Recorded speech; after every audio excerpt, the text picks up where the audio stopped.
Oui. Allons-y. Bonsoir à tous.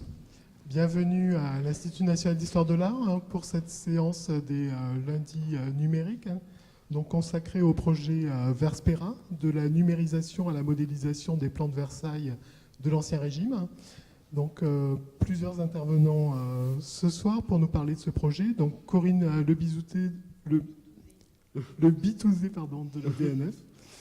Michel Jordan de l'Université de Cergy-Pontoise, Pierre Gégy des Archives nationales et Mathieu Davignat du Centre de recherche du Château de Versailles et chef du projet Verspera. Donc comme à chaque fois, nous allons avoir une présentation d'à peu près 1 heure pour laisser le temps à des questions du public pour la demi-heure suivante. Je vous remercie et bonne séance. Merci.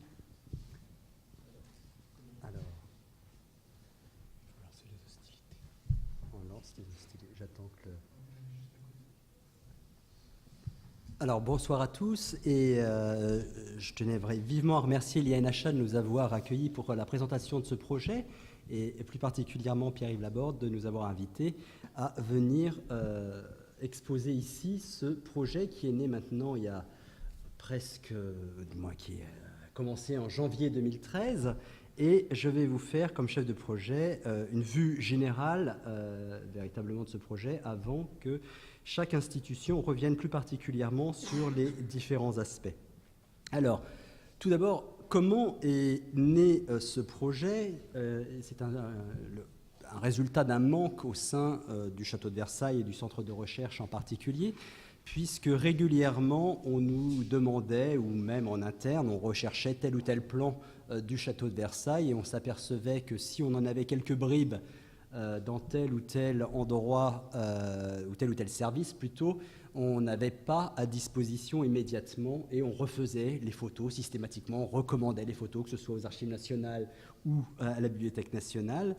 Et on a eu ce rêve un peu fou au moment de la naissance des LABEX, des laboratoires d'excellence, où le château a pris part dès le départ comme fondateur du LABEX Patrima, qui était patrimoine matériel, qui avait été créé à la fois par l'Université de Cergy-Pontoise et l'Université de Versailles-Saint-Quentin en Yvelines, et parmi lesquels autres membres fondateurs, il y a la Bibliothèque nationale de France, le musée du Louvre et le château de Versailles. On s'est dit, pourquoi ne pas proposer un projet dont l'idée serait de numériser intégralement tous les plans du château de Versailles sous l'Ancien Régime. Alors ce projet était un petit peu idyllique. Au départ, nous avions dans l'idée de numériser qu'une partie du projet pour des questions économiques, puisque j'avais évalué le projet comme si nous partions seuls, en tout cas pour faire numériser les clichés, et donc avec un coût numérique bien supérieur à ce que nous avons à celui auquel nous avons pu bénéficier grâce à la générosité des AN et de la BNF, puisque nous sommes passés, au moment où nous avons monté ensemble ce projet, dans les marchés globaux de numérisation, ce qui a fait diminuer évidemment le coût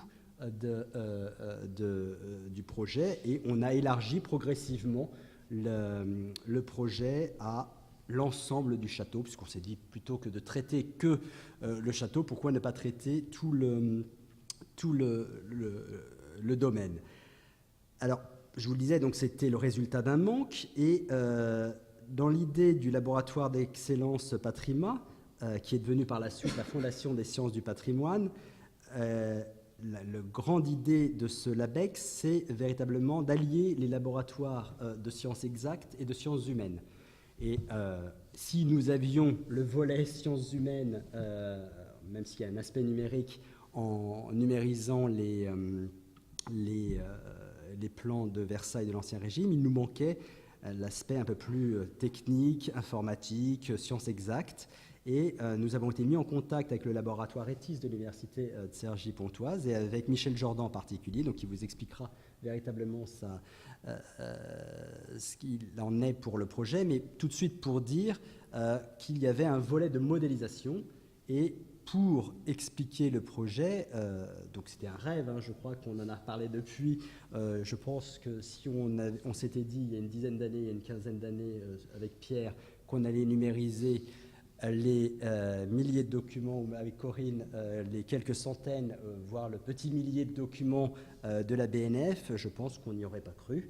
Et on a été peut-être un peu fou d'y croire pour le proposer, mais en tout cas, c'est vrai que ça fait maintenant presque 7 ans que nous travaillons sur le projet pour ce Verspera. Donc Verspera, au départ, c'était l'acronyme de Versailles en perspective dans les archives, et qui est devenu finalement comme sous-titre de la numérisation à la modélisation des plans de Versailles de l'Ancien Régime. Alors peut-être qu'on peut maintenant évoquer les différents objectifs, et je vais les évoquer très rapidement, parce que si on en est là, c'est parce qu'il y a des fonds précieux et fragiles au sein des deux institutions partenaires et pleinement partenaires de ce projet, à la fois à la BNF et aux AN. Ce sont des plans, je ne vais pas m'étendre dessus, puisque Pierre et Corinne le feront tout à l'heure, mais qui peuvent atteindre plusieurs mètres, ou qui vont de plusieurs centimètres à plusieurs mètres, mais je ne vais pas dévoiler la chose. Et surtout, ce sont des plans qui sont extrêmement difficiles à sortir pour des questions de conservation, pour des questions d'exposition. Et donc, le premier objectif, c'est véritablement, en les numérisant, de ne plus avoir à les sortir, ou en tout cas le moins possible, pour les préserver. Deuxième aspect, c'était véritablement de les mettre à disposition du public, comme je vais vous l'expliquer dans peu de temps, et dans un premier temps, les mettre à la fois sur la banque d'images du centre de recherche, mais également sur les sites respectifs des AN et de la BNF. Enfin, la grande nouveauté de ce projet, c'était véritablement de modéliser rapidement des espaces à partir de plans anciens.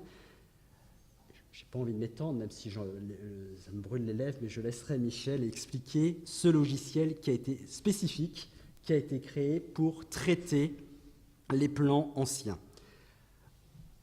Ce projet et ses objectifs est le résultat d'un partenariat de compétences, puisque on a évidemment, je vous l'ai dit, différents partenaires, parmi lesquels la Fondation des sciences du patrimoine nous a apporté son soutien financier, qui a été relié par la suite par le ministère de la Culture et de la Communication à l'époque, maintenant ministère de la Culture uniquement, et surtout par les forces vives au sein de chacune des institutions, puisque si effectivement il y a eu une bonne somme de départ qui a été lancée par la Fondation des sciences du patrimoine, il faut savoir que ça représente énormément de temps homme au sein de chacune des institutions. Alors je vais en parler plus particulièrement pour le centre de recherche, mais je le dis parce que Pierre ne osera peut-être pas le dire, mais il est seul aux commandes des AN, et Corinne également est un petit peu seule à la BNF, comme Michel aussi est accompagné par différents autres chercheurs. Alors moi j'ai la chance d'avoir un peu plus de monde au sein du centre de recherche, mais ça représente quand même l'équivalent d'un ETP, donc un équivalent temps plein, pour faire ce programme au sein du centre de recherche. J'en viens maintenant à la définition plus précise du corpus, mais sur lequel chacune des institutions reviendra. Mais pour vous dire grosso modo que c'est environ 7500 dessins aux Archives nationales, environ 800 dessins au sein de la Bibliothèque nationale, qui à terme, si on y agrège le fonds de dessin du château de Versailles, qui n'est pas présent ici, parce qu'il ne fait pas officiellement partie du projet Verspera, mais auquel que nous allons raccrocher progressivement, où il y a à peu près 200 dessins qui sont conservés au sein des archives du château. On arrivera à peu près à 16 000 vues si on comptabilise non seulement évidemment les rectos, les versos et les différentes retombes. Et ça, c'est quelque chose sur lequel va revenir, je pense, Pierre, plus particulièrement, parce qu'évidemment, lorsque vous avez un document, vous pouvez avoir une simple photo si le document est assez basique, mais vous pouvez en avoir beaucoup plus dès lors que le dessin est un petit peu plus compliqué.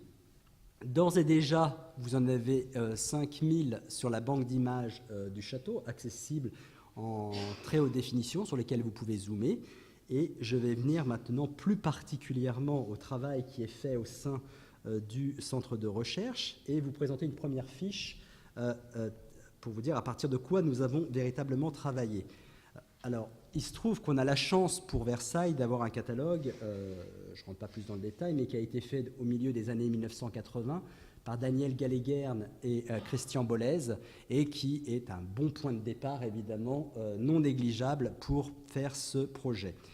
Et donc voilà à peu près le type de fichier de recollement qu'on récupère. C'est une sorte de rétroconversion qui a été faite à partir de l'inventaire Daniel Gallegern, Christian Bollez.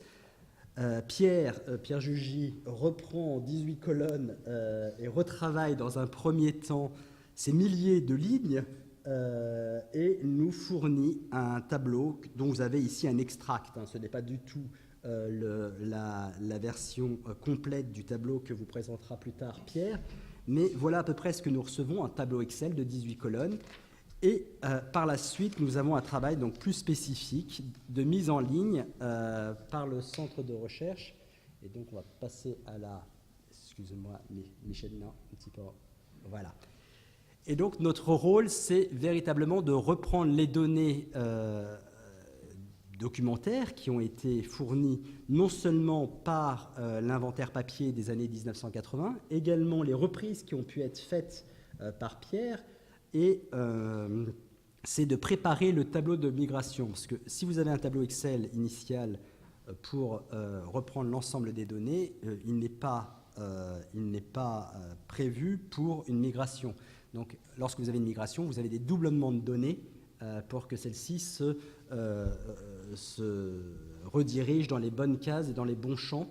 Et donc, on va, comme vous le verrez par la suite, arriver à un tableau de migration qui passe de 18 à 33 colonnes.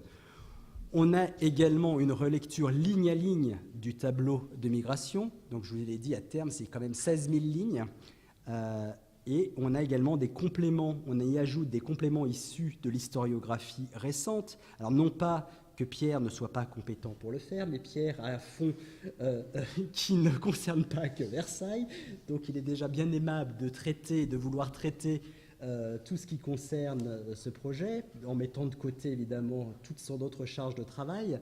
Et donc c'est notre rôle en tant que centre de recherche du château de Versailles, évidemment, de compléter à la fois la bibliographie depuis une trentaine d'années, et grâce à cette bibliographie, évidemment, d'affiner les notices, mais également d'aller dans les transcriptions des inscriptions et des marques, ce qu'il y a sur le document lui-même, c'est-à-dire que Daniel Gallegern et Christian Bollez, lorsqu'ils ont inventorié le fond, ont simplement, entre guillemets, c'est pas du tout un reproche, mais ont noté une description générale du document, mais n'ont pas repris les transcriptions marques, c'est-à-dire ce qu'il y a d'inscrit sur le document lui-même, c'est-à-dire appartement de monsieur Untel, etc., ou inscrit ce qu'il y avait au verso, etc. Donc nous, notre rôle a été de reprendre intégralement les inscriptions, de les transcrire, le but étant, je vous le rappelle, d'abord à sortir le moins possible le document des fonds. Enfin, on a réalisé une indexation, comme on peut le voir, je vous le montrerai tout à l'heure dans une fiche définitive. On arrive avec ce travail à pouvoir faire des corrections par croisement, puisque la grande nouveauté, le grand intérêt de ce projet, c'est également de pouvoir mettre l'un à côté de l'autre plusieurs plans, ce que vous ne pouviez pas faire physiquement, forcément, auparavant. Et là, on en a un exemple très précis. À droite, vous voyez une représentation d'une audience d'ambassadeurs qui a été faite dans la Galerie des Glaces du côté du Salon de la Paix et qui, dans le catalogue Daniel Gallegern, était donnée comme étant l'audience de Perse en 1715. À gauche, vous avez deux autres documents, en fait, qui sont un seul et même document avec retombe baissée et retombe levée. Et lorsque vous regardez sur celui du haut, alors je ne sais pas si on le voit, il y a écrit 1715 et en dessous, il y a écrit 1742. Donc c'est un document de 1742 qui a été fait véritablement par mémoire. Vous savez comment on fonctionnait sous l'Ancien Régime, c'est-à-dire qu'on allait chercher ce qui avait été fait auparavant pour refaire la même chose lors d'une même audience. En 1742, c'est l'ambassade du Grand Turc et comme elle se tient de nouveau dans la Grande Galerie, on regarde ce qui a été fait en 1715 lors de la dernière audience dans la Grande Galerie. Et finalement, on s'aperçoit en comparant les deux documents qu'en 1715, vous le voyez, il y a un simple balustre, et avec le trône avec le baldaquin qui est au centre. Et vous apercevez, alors je ne sais pas si on peut le montrer, mais en haut, le balustre. Alors qu'en dessous, pour 1742, vous apercevez derrière le balustre les deux loges.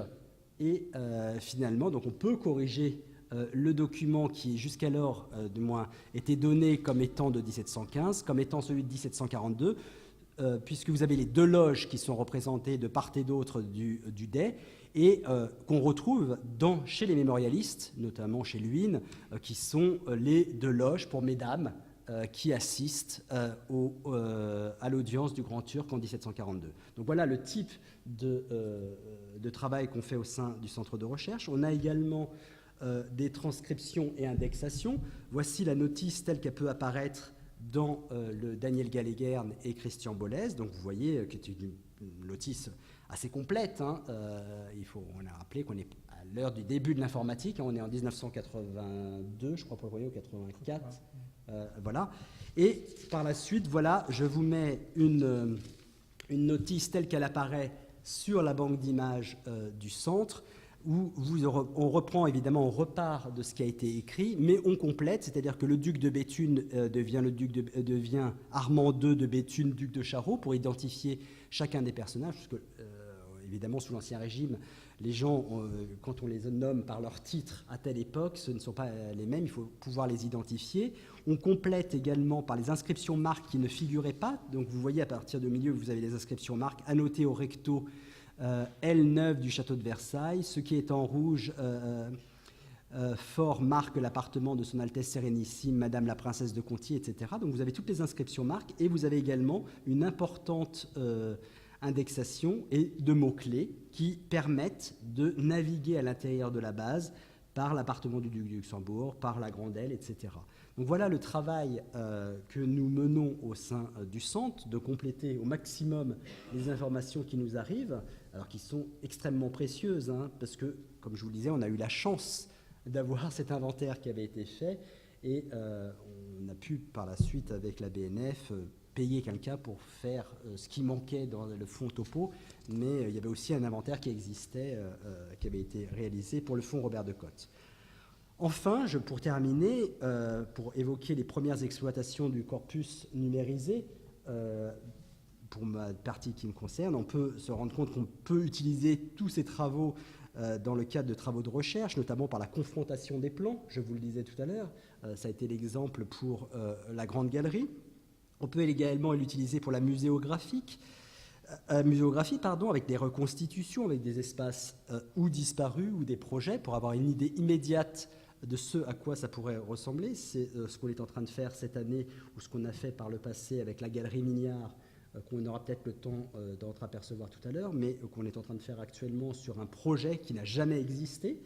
Et enfin, utilisation dans le cadre d'une exposition avec la médiation culturelle et faire comprendre l'évolution d'un espace, c'est-à-dire voir comment du XVIIe au XXe siècle, au XXIe siècle, on est arrivé à la distribution que nous avons actuellement dans l'appartement du roi. Pourquoi l'antichambre de l'œil de bœuf, vous avez une seule et même pièce, alors qu'au XVIIe siècle, jusqu'à 1701, vous en aviez deux. Pourquoi la chambre du roi est au centre du palais, alors qu'auparavant, elle était excentrée. Bon, vous en avez eu 6 autres, etc.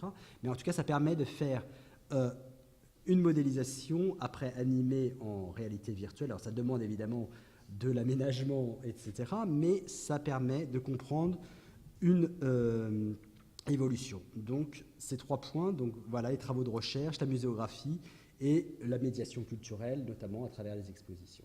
Donc, je cède la parole maintenant à Pierre, qui va vous parler plus spécifiquement du rôle pour les archives nationales. Bonsoir tout le monde, et merci d'être nombreux, ça fait plaisir. Je vais prendre la suite de Mathieu Davignat pour exposer sommairement ce qu'il en est au titre des archives nationales, de cette mise en œuvre, de ce gros projet, cette grosse opération, avec ce nom un peu bizarre pour certains, mais qui finalement est retenu, Verspera. Nous avons, comme l'a dit Mathieu, une opération de longue haleine et je pense qu'il est important de le dire, que dans nos domaines culturels, scientifiques et techniques, vouloir ou envisager de faire les choses dans des temps très courts peut être un leurre, peut être un piège en quelque sorte pour, comme cela malheureusement est arrivé assez souvent, commencer une opération, certes brillante et belle, et qui après finit en quenouille et n'est jamais terminée. Il se trouve que dès le départ, les partenaires ont bien pris conscience que ce serait un travail à long terme, et dans une convention que nous avons élaborée ensemble dès le début, donc dès le mois de décembre 2012, nous sommes arrivés à la conception d'un outil de référence pour les uns et pour les autres. Et cette convention, signée en 2013, a prévu 10 ans d'exercice de ce travail en commun pour aboutir à l'achèvement de cette opération. Donc 2013-2023, si tout va bien, on devrait y arriver. Mais ce n'est pas du luxe. Pas seulement parce que, comme l'a dit Mathieu, il y a des moments où on est nombreux et puis tout d'un coup on se retrouve un peu seul à ramer sur son navire, mais ça c'est les aléas de l'histoire, mais il y a des étapes qui ne peuvent pas être franchies de manière inconsidérée, et certains aspects que je vais expliquer maintenant vous feront toucher du doigt, je pense, ce que je veux dire par là. Mathieu disait que j'y consacre beaucoup de temps, c'est vrai. J'ai la responsabilité, entre autres, du fonds de la Maison du Roi d'Ancien Régime, la sous-série O1, qui, loin de là, n'est pas résumé au fond de la direction des bâtiments du roi, même si c'est une des parts majeures et les plus extraordinaires de ce fonds, mais il est convenu que je me consacre un temps important à ce travail dans le cadre de cette convention et en tant que chef de projet scientifique Verspera pour les Archives nationales. C'est aussi une opération d'équipe importante, je vais y revenir très vite, mais une opération d'équipe en particulier parce que, comme l'a dit Mathieu tout à l'heure, cela touche et cela met en route, en quelque sorte, des quantités importantes de documents, et de documents à la fois précieux, fragiles et complexes. Donc, comme l'a dit tout à l'heure Mathieu, nous avons quelque chose qui nous oblige en quelque sorte, c'est ce fonds de la Maison du Roi concernant Versailles, qui est donc la pépite au sein d'un trésor. Ce fonds est en fait un des plus importants, si ce n'est le plus important, cohérent et organique sur la construction, l'aménagement et l'entretien d'une résidence royale française entre le XVIIe et le XVIIIe siècle. Cela est vrai pour les archives nationales, mais cela est vrai également pour à peu près l'ensemble des collections patrimoniales françaises, voire au-delà. L'exemple, Mathieu n'y a pas fait allusion, mais de la collection Arleman-Grönstedt du National Museum de Stockholm, très connue et par laquelle évidemment nous sommes toujours en cours de travail, est en quantité, si je puis dire, par rapport à Versailles, bien moindre, et surtout n'a pas la même nature, puisque là nous sommes dans l'administration qui, ab initio, a eu à gérer la construction et l'élaboration de ce château, puis de ce domaine, et je vais y revenir. Alors les défis que nous avions à relever étaient toujours en quelque sorte les mêmes, c'est-à-dire arriver à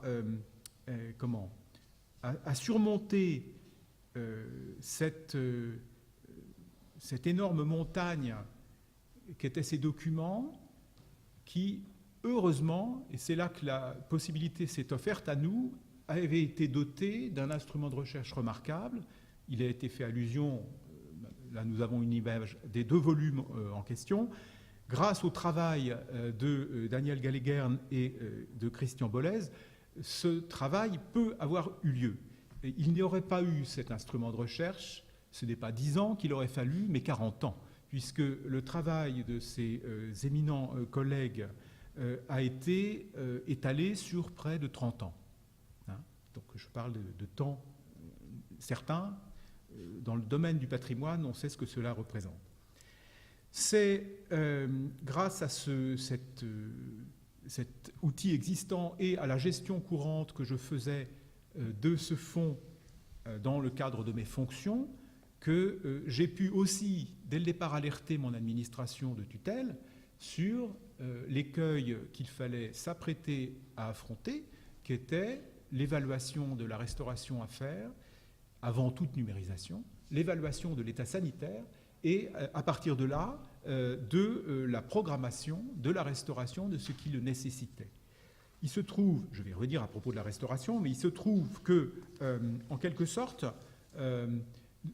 le projet est arrivé à un moment clé pour les archives nationales, puisque en 2013 a eu lieu l'inauguration du nouveau site de Pierrefitte-sur-Seine, qui à la fois nous a compliqué la vie, vous allez le voir très vite, mais nous a aussi amené, et a amené particulièrement les équipes techniques des archives nationales, que sont les restaurateurs, les artisans d'art, restaurateurs ou photographes, à affronter pour une première fois, en quelque sorte, cette très grande quantité de documents que nous aurions nécessité de traiter. Alors, nous avons, si tu peux passer les suivantes, s'il te plaît, nous avons affaire à un ensemble que vous avez là résumé, les proportions ne sont pas données, mais un ensemble de fonds, l'essentiel est dans le fonds de la Maison du Roi, dans O1, mais aussi une part importante dans le versement de l'architecture, VA, versés dans les années 60, puis des résidus, si je puis dire, dans les fonds F21, F13, ainsi bien sûr que dans N, le fameux fonds factice en quelque sorte, la série factice de documents iconographiques des archives nationales depuis le XIXe siècle.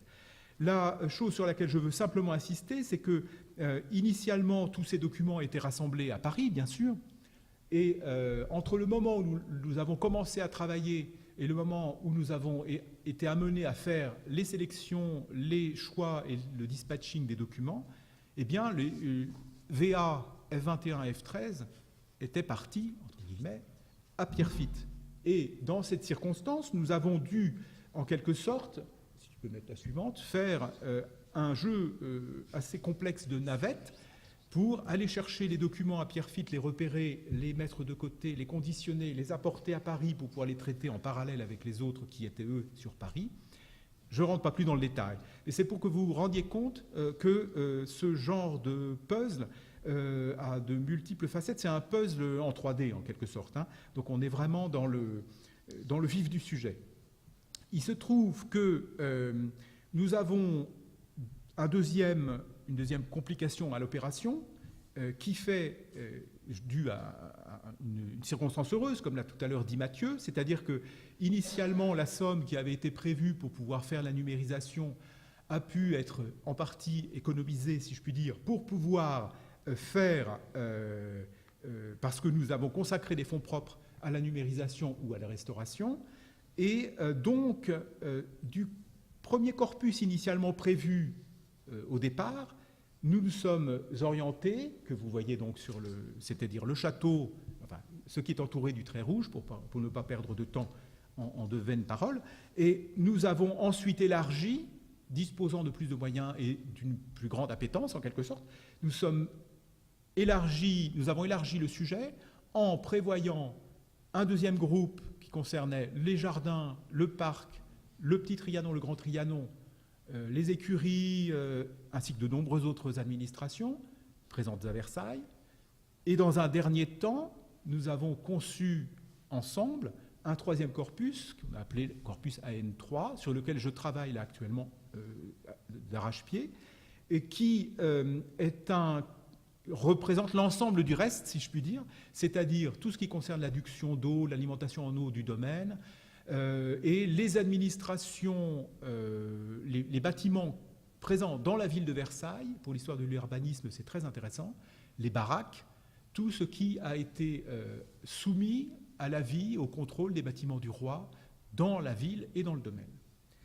Donc, vous voyez, cet élargissement a élargi en quelque sorte tout de suite les questions, puisque nous sommes arrivés à peu près à 7500 documents qui représenteront uniquement pour les archives nationales plus de 14 000 images. Alors, cette évolution a eu aussi pour conséquence pour les archives nationales d'avoir à, non pas entre guillemets, se limiter à l'ensemble des plans qui étaient déjà en portefeuille ou sortis à part aux cartes et plans de ce qu'on appelle les portefeuilles de Versailles, mais de sortir l'équivalent de 5000 plans des cartons répartis dans ces différents sous-séries ou séries dont j'ai parlé tout à l'heure. Ce n'est pas une mince affaire, d'un point de vue matériel bien sûr. Alors là, je corrige ce qu'a dit Mathieu tout à l'heure, je n'ai pas bien sûr fait ça tout seul avec mes petites mains. J'ai, pour la préparation initiale et pendant plus de 18 mois, été assisté par une remarquable assistante, Lucie Papin, qui m'a beaucoup aidé et qui n'est plus là pour me soutenir, si je puis dire, dans cette tâche. Donc là, je le fais moi-même. Mais nous avons eu la nécessité de sortir ces documents et elle, sous mon contrôle, si je puis dire, nous avons préparé la répartition en fonction de ce que je disais tout à l'heure, cette nécessité d'une restauration, en différents lots. Alors ces lots, il y a le lot 1 qui était celui qui ne posait pas de problème, tous les documents susceptibles par leur état d'être confiés à un prestataire extérieur de numérisation.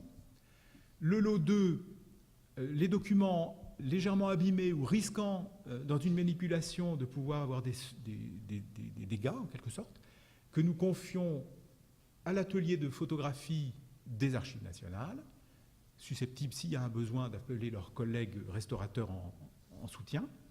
Et le lot 3, l'ensemble des documents, il y en a en tout 750, vous voyez quand même un dixième du corpus global, qui ont dû être sortis et confiés à la restauration. Et la question, c'est que dans ces 750 documents, nous avons affaire au plus grand format, du 4 mètres sur 3 mètres, qui, même sur la grande table de la salle des cartes et plans, pour ceux qui la connaissent aux Archives nationales, à la rotonde des Archives nationales, ne pouvait pas être déplié sur cette immense table. Donc, vous vous imaginez les infrastructures que cela nécessite pour réussir à traiter correctement ces documents, les manipuler proprement et les traiter correctement, puis les conditionner après. Voilà, donc vous voyez, là je vais très vite. Ensuite de quoi, il y avait la mise en forme du fichier de récollement dont a parlé Mathieu tout à l'heure, qui a été faite, je le répète, conjointement entre l'ABN, le centre de recherche, ETIS et les Archives nationales, de manière à aboutir à un dénominateur commun pour être sûr que chacun retrouvait ses petits et avait les colonnes qui lui étaient utiles. Bon. C'était un travail indispensable et Mathieu l'a dit, donc je ne vais pas revenir. Cela représentait par exemple pour les documents qui portent des retombes. Si vous avez une retombe par exemple sur le document, ce petit papier collé qui permet de montrer soit une variante, soit un projet futur, vous faites faire une photo, la retombe relevée, puis une photo, la retombe rabattue, et en général un verso, parce qu'il y a souvent des indications au verso. Donc pour un document, j'allais dire banal, vous avez au moins 3 photos. Pour certains documents qui ont jusqu'à plus d'une vingtaine de retombes mélangées les unes avec les autres, se recoupant, se superposant, c'est un véritable sport de combat. Et nous avons, en quelque sorte, c'est ça qui est intéressant aussi à souligner ici, à l'INHA, c'est que nous avons les ateliers de restauration, les ateliers de photographie et les partenaires, beaucoup réfléchi là-dessus et réussi à mettre au point, en quelque sorte, comme je vais vous donner quelques exemples tout à l'heure concrets, mais à mettre au point une sorte de méthode qui permet, dans des cas complexes, de trouver une solution, des solutions pour faire le nombre de photos nécessaires, mais pas non plus trop de photos, parce qu'après ça prend beaucoup d'espace mémoire, et de manière à ce qu'on puisse se comprendre et à la lecture de l'analyse du document, y retrouver ces petits en voyant les photos pour que ce soit, j'allais dire, le plus clair possible. Et quand on se rend compte que ce n'est pas clair pour nous, nous sommes évidemment convaincus que ce ne sera pas clair pour le lecteur, le chercheur. Donc, évolution des méthodes, et si vous en avez le courage ou l'envie, je vous invite vivement à aller consulter un article que nous avons fait à trois voix, si je puis dire. Un collègue restaurateur très impliqué dans l'opération, Éric Laforest, un collègue responsable de l'atelier de photographie des Archives nationales, Marc Paturange, et moi-même, sur l'opération Verspera, vue y compris d'un point de vue très technique, et de l'évolution de la technique et de l'évolution de la méthode et de l'évolution, en quelque sorte aussi, de la réflexion épistémologique, vraiment, sur cette opération. C'est dans la revue Support Tracé de 2017. Vous trouvez toutes ces informations dans un site que nous vous redonnerons tout à l'heure. Voilà. Alors, maintenant, cette restauration, nous allons rentrer dans le vif du sujet rapidement, mais cette restauration, je vous donne un exemple là, d'un plan de très grand format qui faisait partie de ces nombreux plans, et en particulier ceux des grands dessins et du grand dessin de Gabriel, qui, depuis le début du XXe siècle, en fait, n'avaient jamais vraiment pu être revus par les spécialistes. Tout simplement parce que quand on les ouvrait, ils tombaient en lambeaux. Donc, un responsable de fonds d'archives digne de ce nom a comme obligation de dire bien non à des collègues ou à lui-même, tu n'ouvriras pas ce plan s'il n'est pas préalablement restauré.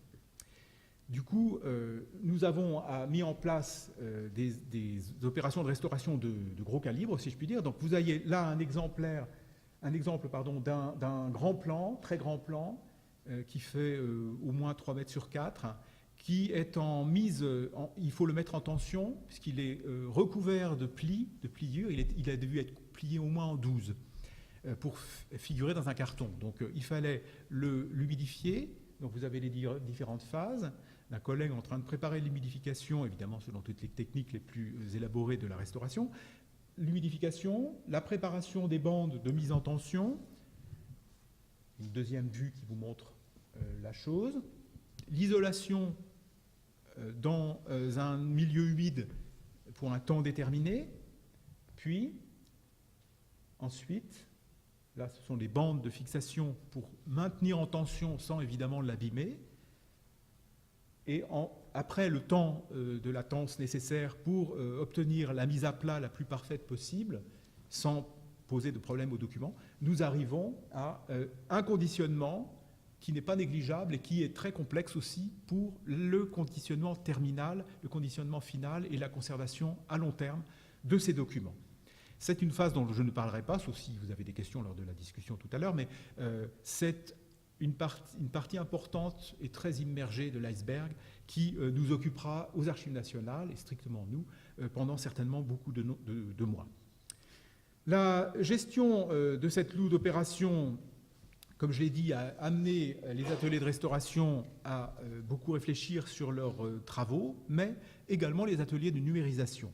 Une fois ces travaux faits, les grands travaux de restauration étaient essentiellement faits, mais pas seulement, mais à Pierrefitte-sur-Seine, où les ateliers sont voisins. Donc, une fois que les ateliers de restauration ont terminé leur travail, ils passent matériellement dans une salle commune les documents aux mains des photographes qui donc peuvent, commencer à appliquer leur travail. Ce travail est possible grâce à des outils très spécifiques. Je ne vais pas du tout faire un topo sur la numérisation, mais résumé. Ici, nous avons 3 types d'outils, en quelque sorte, que nous mettons en œuvre. Un outil que vous avez là en vue, qui est un numériseur à plat, qui permet de traiter des documents de 90 à 130 cm et qui a permis de traiter une quantité importante, mais bien loin de la majorité des documents. Puis, pour les documents de grand format, nous avons 2 plateaux de prise de vue spécifiques. L'un qui est un plateau aspirant et à aimantation, qui peut traiter des documents jusqu'à de 2 à 3 mètres de superficie, pardon, et qui a comme caractéristique de permettre de fixer par des aimants des éléments que nous faisons évoluer ensuite. Je vous montrerai un exemple rapidement tout à l'heure. Vous avez également, pour les documents de format encore plus grand, et là on peut aller jusqu'à 3,50 m sur 5 mètres, un plateau qui fonctionne par aimantation et non par aspiration, vu la taille des documents, qui nous permet de traiter les plus grands documents avec des qualités de résolution tout à fait exceptionnelles.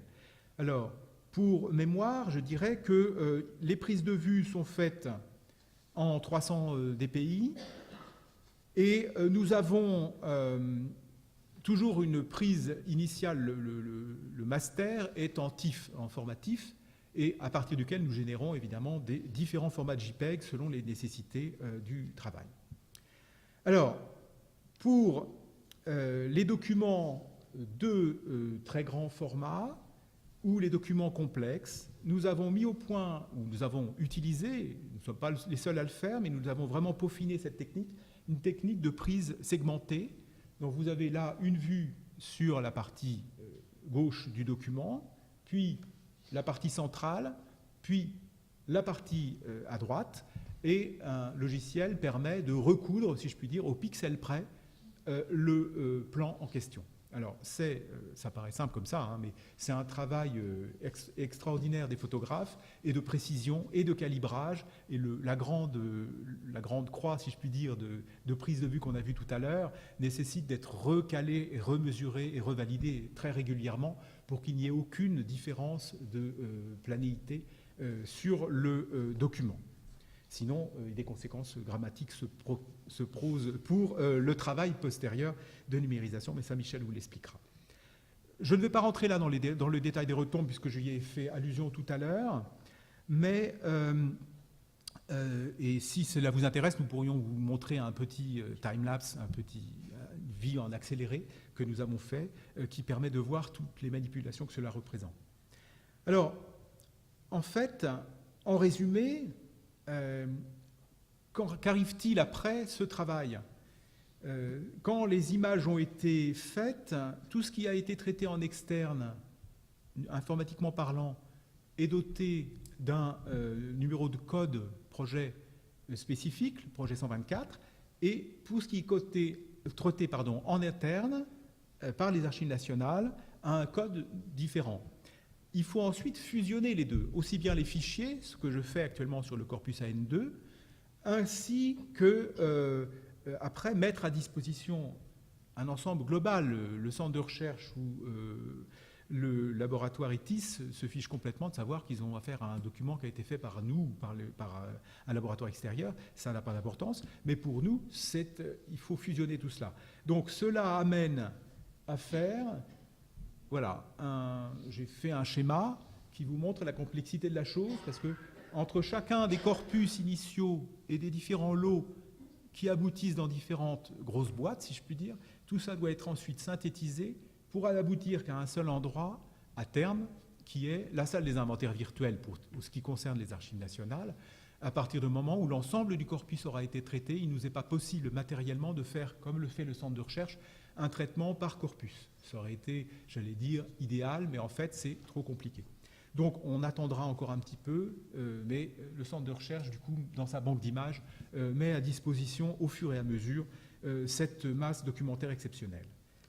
Voilà. Donc, vous avez ensuite la répartition sur ce schéma du dispatching de tout cela. Évidemment, les archives nationales confient au centre de recherche l'ensemble de leurs images, de leurs fichiers numériques, les confient également à ETIS, mais n'ont pas comme mission de les confier à la Bibliothèque nationale, pas plus que la Bibliothèque nationale à nous les confier pour ce qui la concerne. Le tout étant amené à terme à arriver sur le site internet des archives nationales dans la salle des inventaires virtuels. L'ABN, ça tu en reparleras Corinne, elle récupère tout cela, elle récupère les archives, enfin les images du CRCV, ETIS, comme vous le voyez là, et le met sur Gallica.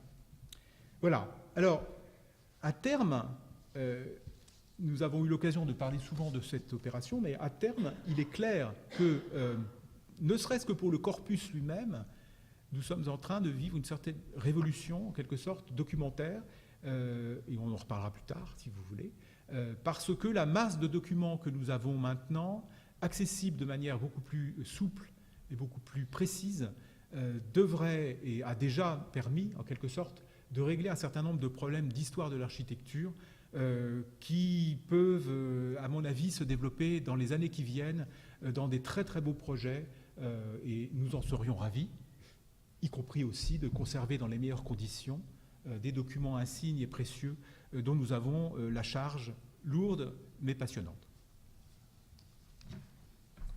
Corinne, je t'en prie. Bonsoir à tous. Donc l'apport de la BNF au projet Verspera, Mathieu vous l'a dit tout à l'heure, s'élève à la numérisation d'à peu près 800 documents qui doivent représenter à peu près le double d'images, entre 1600 et 2000 images. Donc je ne vais pas revenir sur tous les aspects techniques de la mise en œuvre du projet à la BNF, parce qu'en fait, c'est exactement les mêmes étapes que ce que Pierre vous a décrit pour les archives nationales. Donc, génération des métadonnées dans le catalogue général de la BNF, restauration des documents qui le nécessitent et numérisation. La numérisation est en fait chez nous soit pour les documents de plus petit format par un prestataire extérieur qui est dans nos murs, ce qui facilite les allers-retours de documents, et pour les documents les plus grands dans notre centre de conservation à Sablé-sur-Sarthe. C'est un peu plus compliqué, il y a une camionnette toutes les semaines. Donc là, en plus, comme ce sont des grands documents, la manipulation est un peu compliquée. Donc, à l'arrivée, eh bien, ces documents, je vais revenir sur les corpus tout à l'heure, sont donc mis en ligne, une notice de ces documents sont mis en ligne sur le catalogue général de la Bibliothèque nationale de France. Donc, je ne sais pas si on peut appuyer sur le lien ARC qui s'appelle catalogue. J'espère qu'on a... celui-ci, voilà. Est-ce qu'il y a Internet? Est-ce qu'il y a Internet? Non. Normalement, non.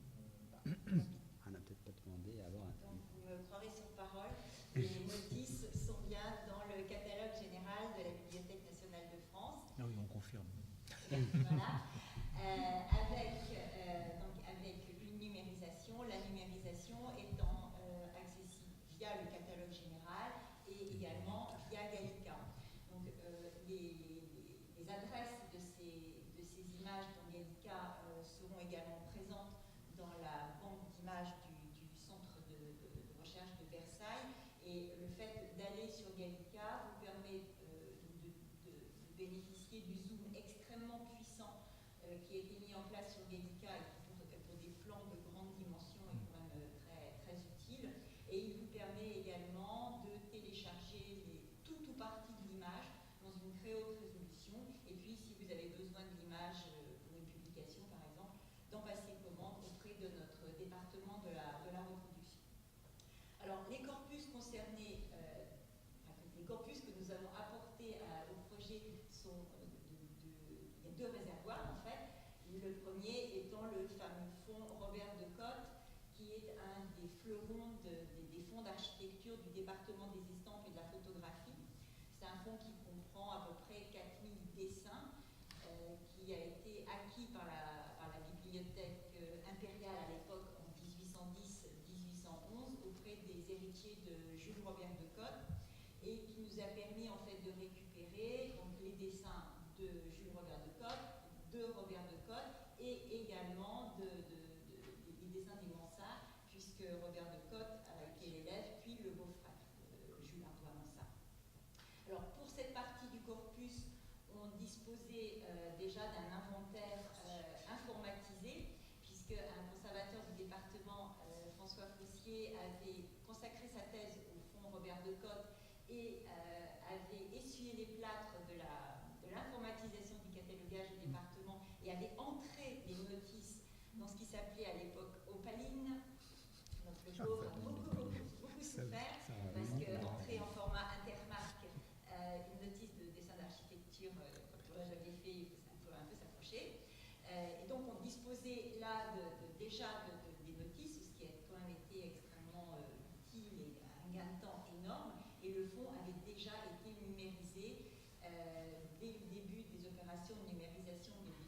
département des estampes à partir des années 2005-2006, puisqu'encore une fois, c'est un des fleurons de notre département. Donc dans ce fond, on va trouver, vous voyez ici, des dessins qui documentent des projets de décor, et puis des plans, et également beaucoup de documents sur les jardins. Donc le deuxième corpus qui a été mis à la disposition du projet Verspera, c'est un fond beaucoup plus hétérogène, ce qu'on appelle les séries de topographie du département des estampes et de la photographie. Alors la série de topographie, c'est un océan d'images où sont, comme très souvent au département des estampes, où sont rassemblés, classés, alors pour la France, par département puis par ville, tout type de documents iconographiques documentant une ville ou un monument. Donc dans ces séries de topographie, vous allez trouver du dessin, vous allez trouver des estampes, vous allez trouver de la carte postale, de la coupure de presse, et ce dans tout format. On va de la carte postale jusqu'au plan roulé qui peut faire jusqu'à 3 mètres de long. Et le problème de ces séries, c'est que, comme beaucoup de séries au département des estampes, ce sont des séries qui n'avaient pas à l'origine vocation à être cataloguées. Au département des estampes, on m'avait dit un conservateur quand je suis arrivée, on classe d'abord, on catalogue après, longtemps après. Donc ces séries n'avaient pas été décrites à la pièce. Or, pour numériser un document, il faut des métadonnées et une description pièce à pièce, si vous voulez le retrouver dans Gallica. Et grâce donc, au projet Verspera, nous avons pu disposer d'un personnel supplémentaire qui a ainsi catalogué près de 500 pièces concernant Versailles, le Versailles de l'Ancien Régime, se trouvant dans les séries de topographie. Donc là, on va trouver des dessins, vous en avez deux exemples ici, et on a pris la décision en accord avec Mathieu et Pierre également de considérer les estampes, puisqu'il y a beaucoup d'estampes dans ces séries, et donc on a à la fois injecté dans Verspera nos dessins des séries topographiques concernant Versailles, mais également nos estampes. Donc vous avez ici un exemple d'une estampe de Sulluc sur le grand escalier des ambassadeurs et un plan gravé. Voilà, je vais m'arrêter là, puisque je pense que si vous avez des questions ensuite, je pourrais répondre plus largement. Et donc je vais prendre la suite et présenter le travail qui a été fait au laboratoire ETIS et à l'université de Cergy à partir de tous ces documents numérisés. L'objectif qui nous avait été donné, c'était de voir s'il était possible, à partir de ces documents, de créer des modèles 3D, des espaces qui étaient représentés par les plans. Alors les plans et les vues en élévation et les vues en coupe, et uniquement à partir de ces documents, de manière à pouvoir représenter des états disparus ou même simplement modifiés du château, puisque le château a connu beaucoup d'évolutions au cours de sa vie sous l'Ancien Régime. Je vais passer rapidement sur ce qui existe en numérisation 3D dans le domaine du patrimoine. Il y a plein de choses qui existent et il y a plein d'exemples que vous connaissez certainement pour partie mieux que moi, que ce soit sur le patrimoine bâti ou sur vraiment des reconstitutions virtuelles comme celle de l'abbaye de Cluny, qui est un projet qui existe depuis 15 ans ou 20 ans. Et qui applique à la fois des techniques de numérisation 3D et de réalité virtuelle. Voilà, donc nous, on s'inscrit dans un objectif qui est complètement différent, parce qu'on n'utilise pas du tout l'existant. Aujourd'hui, on ne prend pas de mesures laser ou des photographies de ce qui subsiste dans le château. On ne part que des documents graphiques qui sont à notre disposition dans les fonds de Verspera. Donc les objectifs de la modélisation 3D, c'était pour les historiens et les archivistes donc de mieux comprendre à la fois la distribution et le fonctionnement et les usages du château, de pouvoir comparer également les évolutions architecturales et les vocations successives de la résidence en tant que résidence royale. Et puis un objectif un petit peu plus grand public qui permettait donc au public d'appréhender l'espace du château et de découvrir, c'est ce qu'on verra à la toute fin de la présentation, des espaces qui ont disparu, et pour ça, en l'occurrence un espace qui a disparu depuis presque 300 ans. Alors, qu'est-ce que c'est qu'un modèle 3D en informatique? Une des manières de représenter un volume en informatique, c'est de considérer un nuage de points dans l'espace. Vous voyez peut-être ce qui est représenté. Mais vous voyez, mais on peut le voir mieux. Donc là, on n'a qu'un aspect géométrique et de ce nuage de points. On va associer ces points par des facettes pour passer d'un point à une surface. Et puis ensuite, on va ajouter à la surface une information que nous, on appelle de texture, ou des images qui permettent vraiment de donner une apparence en plus photométrique, en plus de la géométrie du modèle. Donc, dans le fond de Verspera, on a à la fois des plans, donc des plans au sol, des vues en coupe et des élévations sur l'extérieur ou sur l'intérieur du château. Et donc ce sont nos points de départ pour travailler. Ce sont des plans qui présentent un certain nombre de spécificités, à la fois de par leur nature. Voilà, donc ce sont des plans qui ont été dessinés au XVIIe ou au XVIIIe siècle, avec des instruments qui ne sont pas forcément aussi précis que ceux d'aujourd'hui, avec des techniques de normalisation qui n'étaient pas les mêmes, c'est-à-dire qu'un escalier n'est pas représenté de la même manière qu'un escalier aujourd'hui, une fenêtre, une porte, etc., une ouverture ne sont pas représentées de la même manière. Lorsque des traits sont marqués, ont une certaine épaisseur, on ne peut pas forcément dire que l'épaisseur du trait est constante tout le long du mur porteur, par exemple, qui est représenté. Voilà, donc il y a aussi des filigranes ou des plis qui apparaissent malgré toutes les précautions qui sont prises dans la photographie. Les documents qui ont été pliés pendant 200 ans, on ne peut pas s'abstraire complètement d'avoir le pli numérisé, même au fer à repasser. Voilà. Et puis il y a des spécificités qui sont dues à la numérisation en elle-même, mais c'est pareil, qui peuvent pas être corrigées par le processus de numérisation.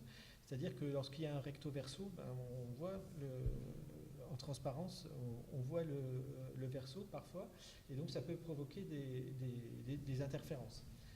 Donc on a dû passer par un développement logiciel spécifique pour prendre en compte ces spécificités et pour essayer d'aller vers l'objectif qui nous avait été donné. Donc je vais présenter très rapidement ce développement logiciel et puis montrer quelques résultats. Donc vous voyez en haut, on travaille d'abord sur les plans au sol. On va essayer de les simplifier, d'en extraire les informations les plus caractéristiques du modèle 3D, c'est-à-dire d'abord la structure des murs, et puis un autre élément architectural qui était relativement facile entre guillemets à extraire, ce sont les escaliers, les cages d'escalier. Donc on a essayé de détecter et de positionner au mieux les escaliers sur ces plans-là. Et puis ensuite d'utiliser les images d'élévation ou les images de coupe pour les plaquer sur les murs qu'on avait détectés pour obtenir un premier rendu entre guillemets réaliste, mais uniquement à partir des dessins de l'époque. Et puis en deuxième partie, on a donné ce premier résultat, qui est un résultat qu'on obtient relativement rapidement en termes de temps d'opération et de temps de calcul, à des étudiants de licence professionnelle de l'université de Cergy, donc qui sont des infographistes, et on les a fait travailler sur un projet d'étudiants pour améliorer grandement le rendu de manière pour le coup complètement interactive, ajouter de la couleur, ajouter des effets de transparence là où il y avait des fenêtres, des effets de reflets là où il y avait des miroirs, ajouter du mobilier aussi. Ils ont modélisé un petit peu de mobilier et on leur a donné donc à faire ce travail sur quelques espaces un petit peu emblématiques du château. Et c'est un travail qui, avec chaque année de promotion des étudiants de licence, se poursuit. Donc on est à la 3e année là. Voilà. Donc d'abord, ce qu'on a fait avec le logiciel. Donc sur un plan comme celui-ci qui représente la chapelle, détecter les murs principaux, éventuellement des murs intérieurs ou des piliers, etc. Et puis les escaliers. Les images qui nous sont données par les archives nationales ou par la BNF sont des images qui sont très très résolues parce qu'évidemment c'est l'objectif pour eux d'avoir la meilleure résolution possible pour les donner aux chercheurs et pour que ce ne soit pas à refaire plus tard. Mais pour nous c'était trop. Donc on a commencé par... On a commencé par... C'était trop, et puis, d'une part, on n'a pas besoin d'autant de précision par rapport à la difficulté à traiter ces images-là. Et puis, on n'a pas forcément... L'objectif, c'était aussi de pouvoir travailler avec des ordinateurs qui ne soient pas hyper puissants, avec beaucoup de mémoire, etc. Donc, on diminue la taille des images.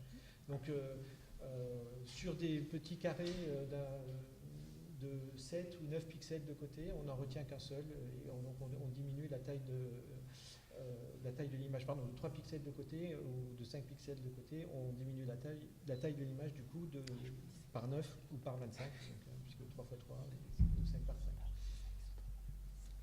5. On transforme cette image en niveau de grille. Dans un premier temps, on n'a pas pris en compte l'information de couleur, qui a une signification sur les plans, qui est de présenter les aménagements qui doivent être faits sur de l'existant, soit sur des choses qui existent et qui doivent être détruites, soit sur des choses qui doivent être ajoutées. On passe du niveau de gris au noir et blanc. Donc seuls les pixels sombres, mais là du coup ils sont devenus clairs, qui sont les plus informatifs entre guillemets, sont conservés. Et ici on voit apparaître très clairement les structures principales, les murs principaux. On voit tout ce qu'on pourrait nous appeler du bruit par rapport à ces structures principales, qui sont les étiquettes qui sont tracées pour dire là il y a une cour, là c'est la chambre du roi, etc. Le tampon des archives nationales qui apparaît encore. Et puis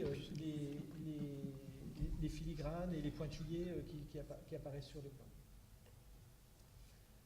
Et donc, pour enlever toute cette information qui est pertinente, mais qui, dans un premier temps, ne nous intéresse pas, on a utilisé ce qu'on appelle des outils de morphologie mathématique. Donc, c'est une classe de traitement d'image qui est assez connue et assez classique pour nous. Je vais le redire.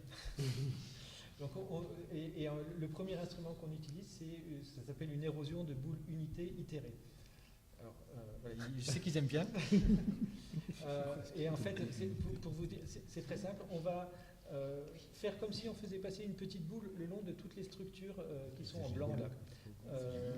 Sur le bord de chacune des structures, on va faire passer une petite boule qui a 1 pixel de rayon.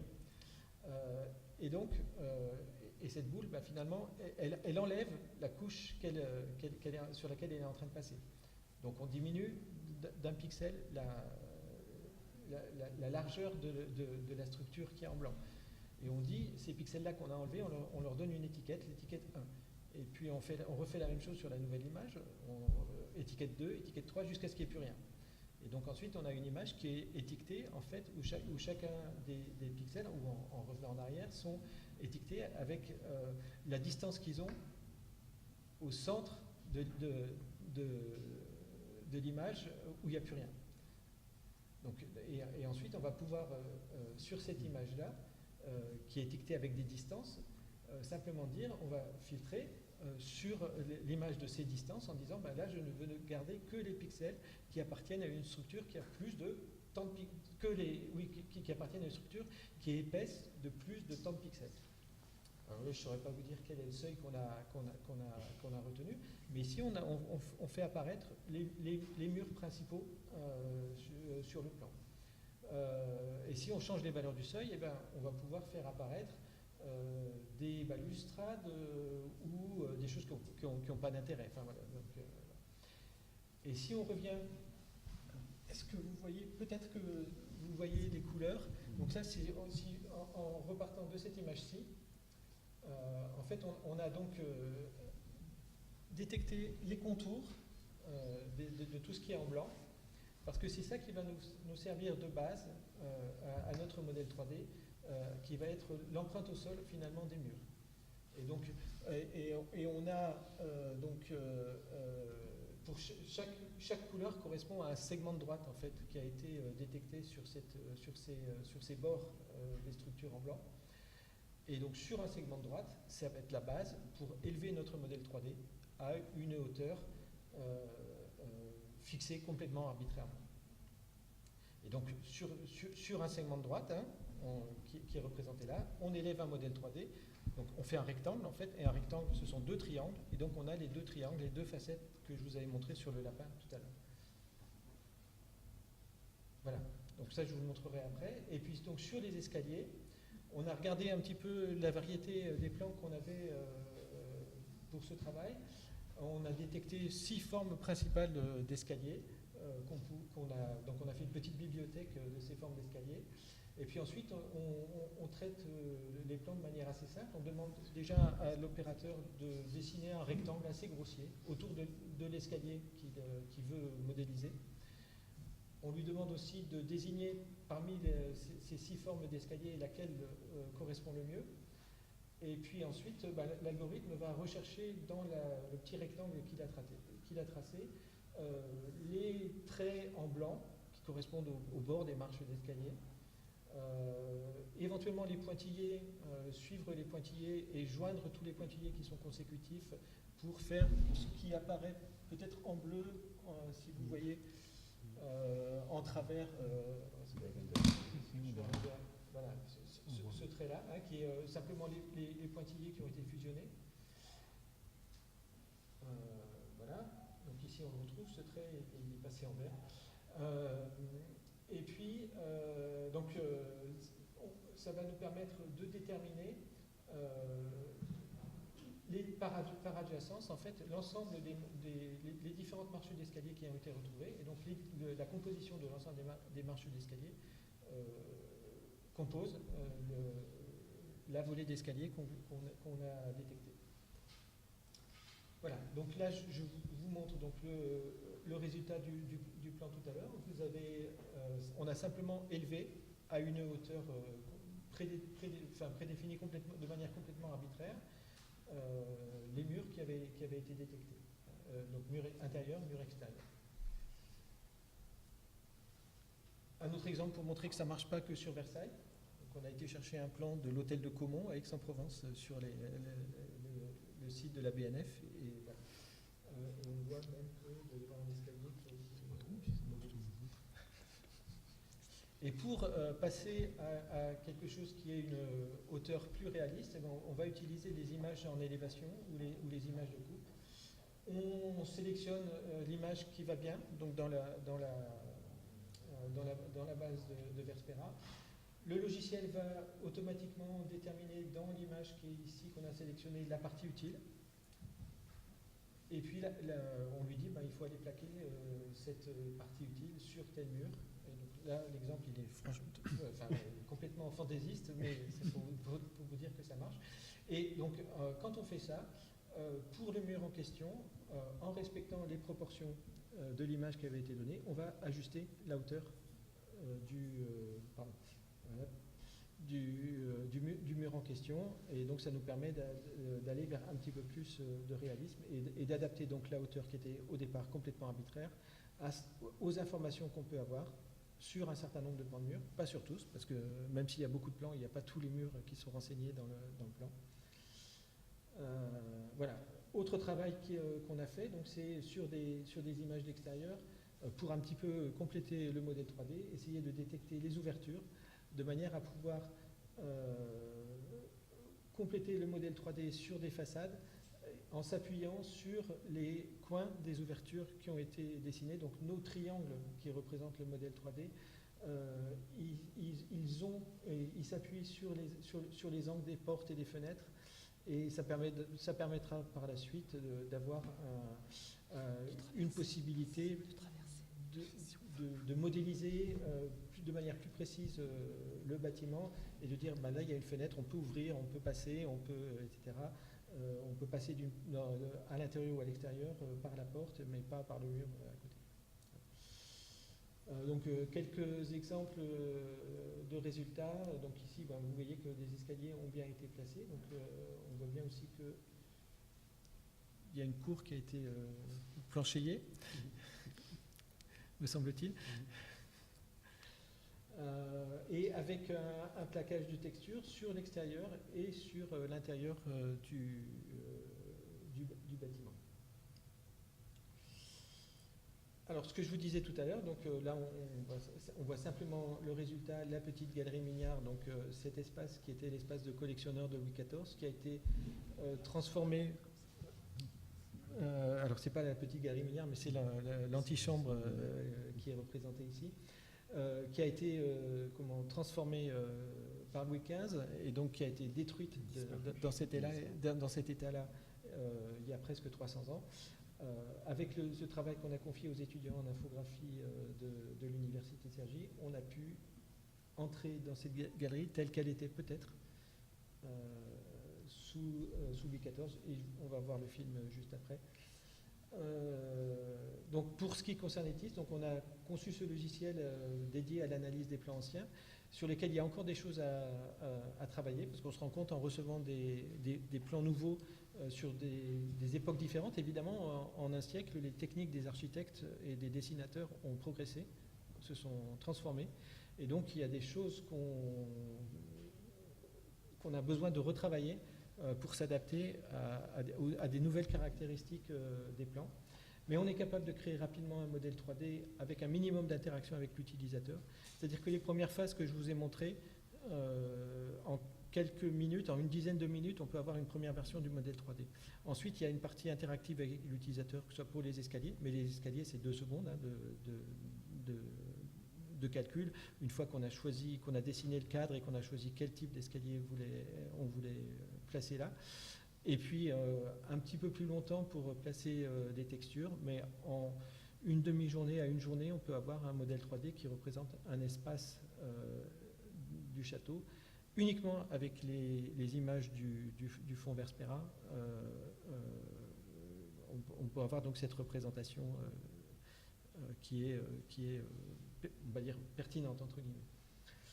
On peut ensuite donc visualiser et parcourir ces espaces disparus ou modifiés au cours des siècles. Et évidemment, c'est applicable à d'autres monuments, pour peu que ces monuments disposent d'un fond documentaire aussi complet et aussi précis que celui de Versailles, ce qui est le cas de peu de monuments, je pense, en France et à l'étranger. Il y en a quelques-uns. Voilà. Et donc, si vous voulez aller plus loin que ce qu'on vous a dit ce soir, il y a un site internet, donc verspera.fr, sur lequel vous pouvez trouver l'actualité du projet et puis les actualités passées du projet. Et donc des liens vers les travaux des 4 partenaires du projet et de ceux qui nous ont et qui continuent à nous soutenir et à nous financer, la Fondation des sciences du patrimoine et le ministère de la Culture. Et donc peut-être pour terminer, mais ça n'empêche pas forcément la discussion, lancer la vidéo. Tu sur le bureau, je pense.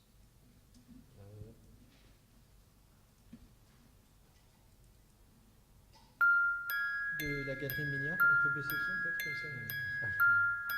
Enfin, ça dure 3 minutes, hein, donc. Mais sinon, on peut peut-être commencer les questions.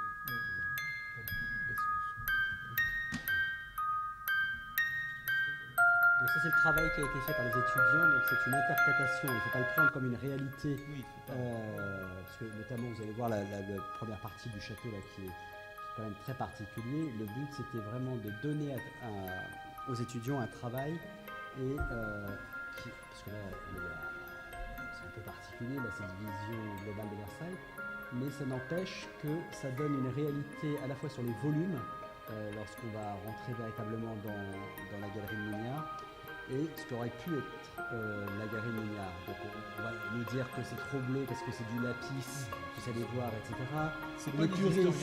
Les puristes vont vous dire que telle fenêtre n'était pas là, que tel plafond n'était pas là. Néanmoins, ça n'empêche que ça donne exactement les volumes et c'est quelque chose de plus habillé et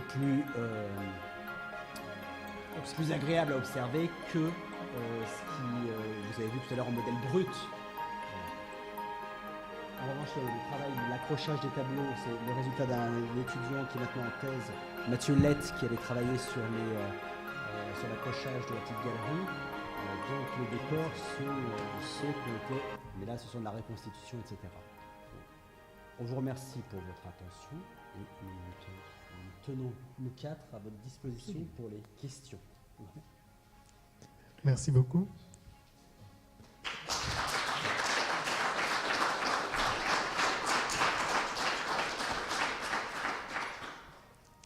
Est-ce qu'il y a des questions dans la salle?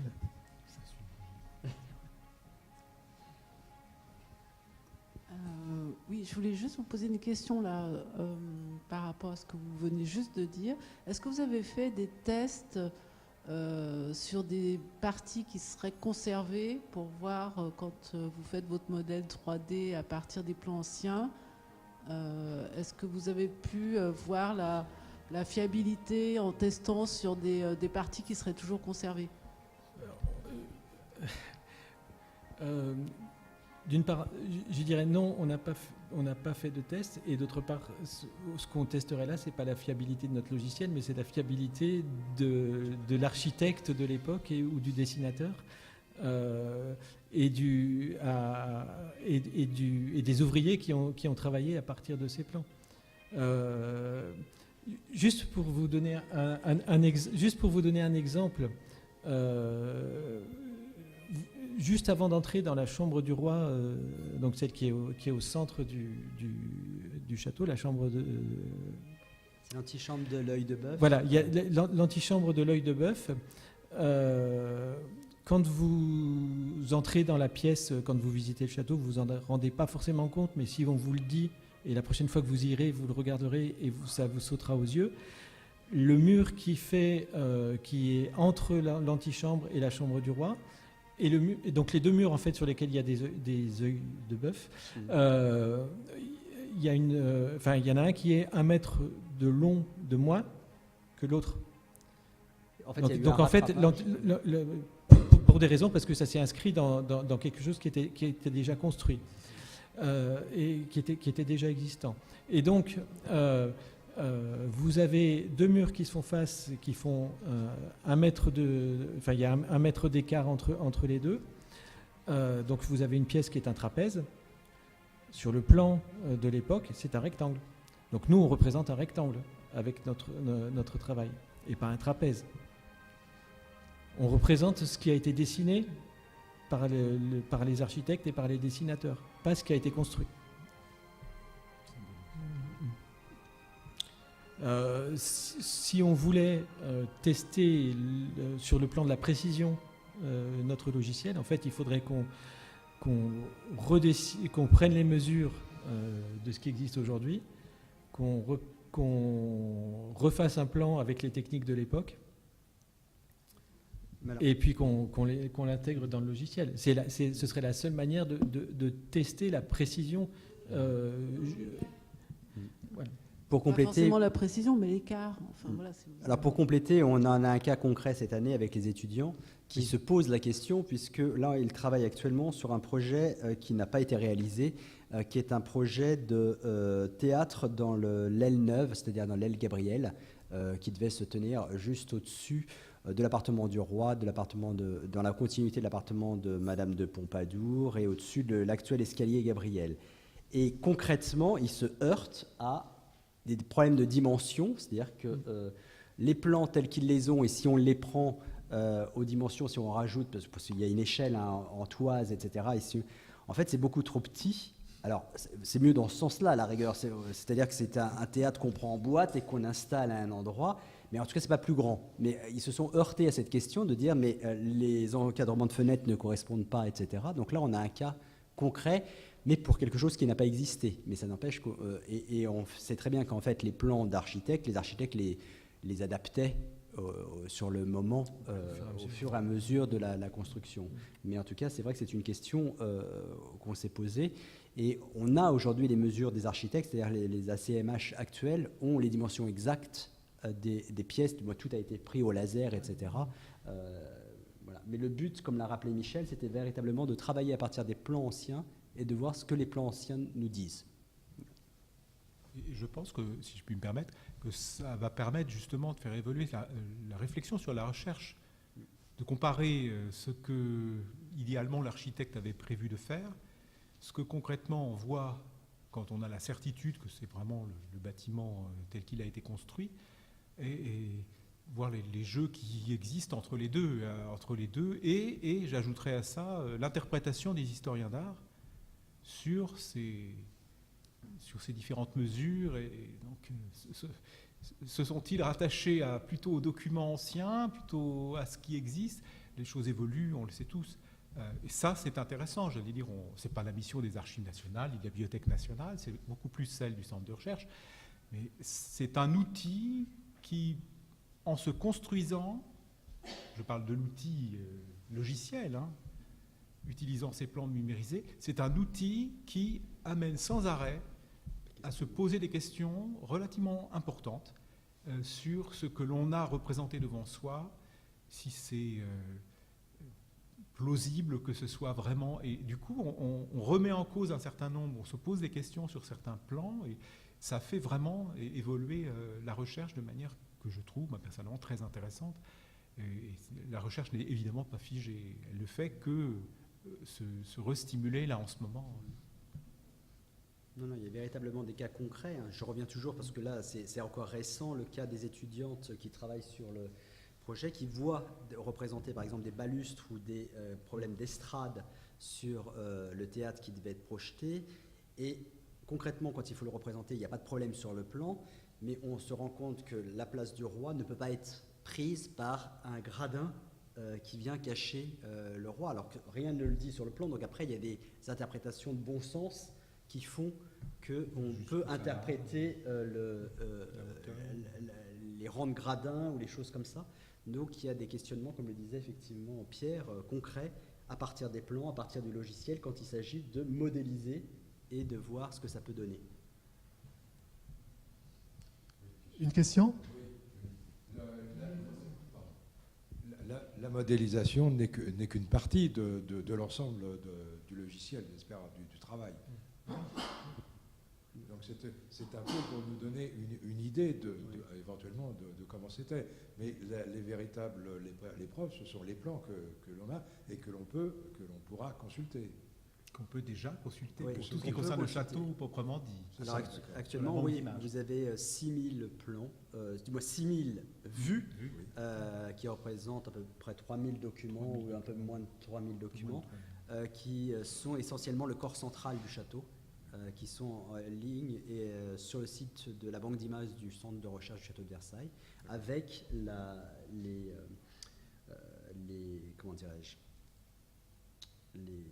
les descriptions qu'on vous a montrées tout à l'heure, avec les indexations, etc.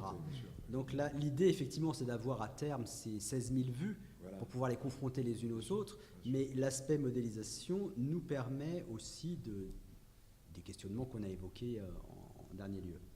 D'accord. Et donc, dans la modélisation, est-ce qu'il y aura-t-il des modifications seront-elles notées? Oui. Oui. Alors, le centre de recherche a vocation à cela. Oui, à modifier, mettre à jour. Les Archives nationales, non. On s'est posé la question, votre question est très pertinente, on s'est posé la question assez vite. Et moi, j'ai fait savoir que si on veut le faire, ça nécessite du temps homme important. Or, nous n'en disposons pas actuellement, il n'y a aucune raison pour qu'à terme on en dispose après. Donc il vaut mieux que le centre de recherche se concentre dans sa mission à mettre à jour, dès qu'il y a des découvertes ou des informations nouvelles ou des remises en cause de l'attribution d'un lieu ou autre, ou des datations, beaucoup de datations. C'est-à-dire qu'on affine beaucoup, en fait. Affine, et ça c'est possible grâce à l'informatique, on peut le mettre à jour régulièrement. En fait. C'est ça. Et donc les retombées seront comprises éventuellement. Ah oui, oui, tout à fait. Oui, tout à fait. La- la- Pardon. Pardon, oui, vas-y. Et au département des estampes, on a fait le même choix, c'est-à-dire que nous ne mettrons pas à jour les notices du catalogue général au fur et à mesure que les renseignements seront apportés dans la base du centre de Versailles. En revanche, on va essayer de charger dans nos notices le lien vers la banque d'images du centre de Versailles, de manière à ce que le chercheur puisse passer facilement de la banque d'images à notre catalogue général et du catalogue général à la banque d'images. Parce que, comme dit Pierre, sinon on aurait besoin de beaucoup plus de personnel Oui, pour en permanence Ah oui. unifier les notices. Il faut être réaliste. Et oui, là, Et en plus, il faut les interconnecter. Mais l'important, c'est que ce soit à quelque part. C'est-à-dire Voilà, c'est qu'il y ait. Ce qui aurait été, à mon avis, dramatique, c'est très triste, ça aurait été qu'il ne soit pas prévu. C'est-à-dire qu'on mette ça, bon, pof, c'est à telle date, et on n'y touche plus. Voilà, c'est ça. Or, c'est prévu qu'on puisse le peaufiner, l'améliorer. L'important, c'est que ce soit quelque part et que les deux autres endroits où il peut y avoir référence, la référence soit donnée. Et donc, la banque d'images du centre de recherche du château de Versailles, donc c'est en ligne, hein, et donc vous avez le lien qui apparaît sur les pages du site verspera.fr.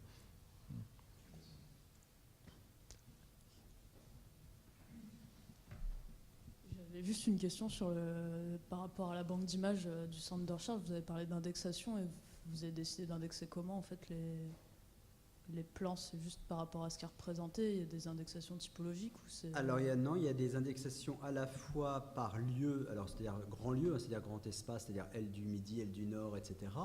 Mais après on a indexé également donc par étage, par siècle, par règne, par nom d'appartement.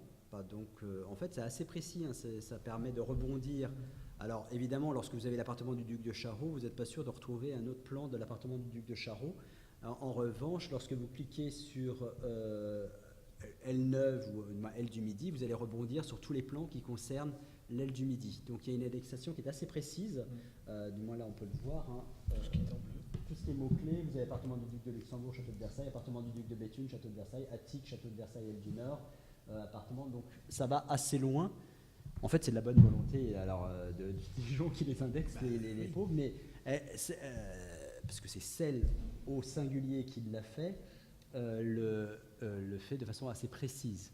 Alors après, on peut compléter et de façon systématique, parce que sinon... et on le fait au fur et à mesure, mais ça peut être complété.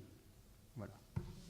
J'avais plus une question aussi par rapport, je ne connais pas forcément très bien les fonds, mais j'imagine que vous avez des dessins qui sont à la fois pour certains des projets et pour certains Tout à fait. des reprises, et ça c'est distingué dans l'indexation, pas forcément? Ça doit être, non, parce que ça va être une entrée par noté dans le document, mais c'est noté après. Il y a écrit, les projets sont notés. Oui. C'est-à-dire que c'est dans le titre, il y a à la fois le titre, s'il y a un véritable titre, il y a le véritable titre du plan.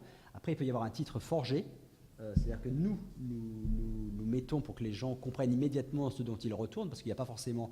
Et donc là, il peut y avoir écrit projet pour le... Mais il n'y a pas forcément une distinction. Vous allez les retrouver en mettant projet en recherche libre, mais vous n'allez pas avoir forcément... Alors, je n'ai pas en tête tous les champs qui sont des indexations thématiques ou pas, mais il faut regarder, mais là je ne saurais pas vous répondre. Mais en tout cas, cet aspect-là, il n'y aura pas, je suis sûr qu'il n'y a pas l'aspect d'un côté où vous allez pouvoir cliquer projet, de l'autre les projets réalisés. Merci beaucoup. Déjà, je voulais vous remercier pour le travail que vous avez fait parce que c'est très très impressionnant et vraiment excitant de voir le résultat aussi. Et du coup, je voulais vous demander donc vous disiez qu'une partie déjà est en ligne. Moi, je m'intéresse principalement au Grand Trianon. Donc, je voulais savoir quand est-ce que ça sera mis en ligne. Et surtout, vous aviez dit que donc, le projet se termine en 2023, c'est ça? On espère. Oui, non. Bon, il y a même, je pense que ça devrait être bon, parce que là, on est vraiment... Tu es entre les mains la N2 et la N3. Oui, voilà. Je suis... va être très précis.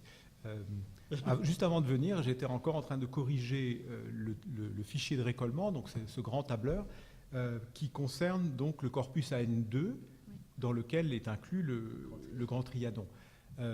Ce fichier compte, pour parler en ligne, 4046 lignes. Et à 5h moins le quart, j'en étais à la ligne 1970.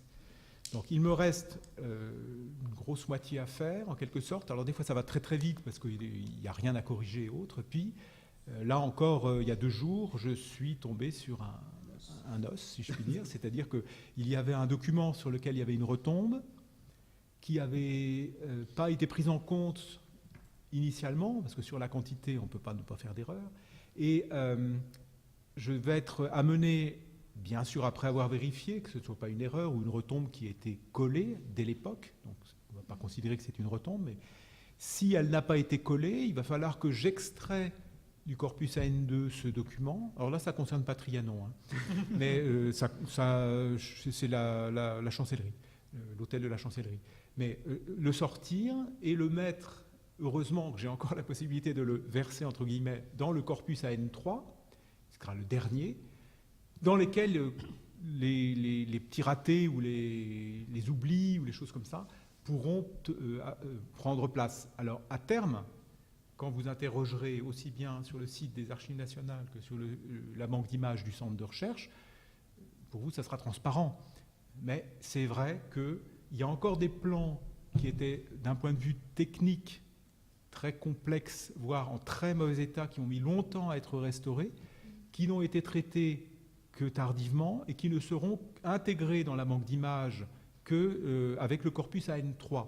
Et le corpus AN3, alors pour le corpus AN2, puisqu'on en parlait, toutes les photos sont prises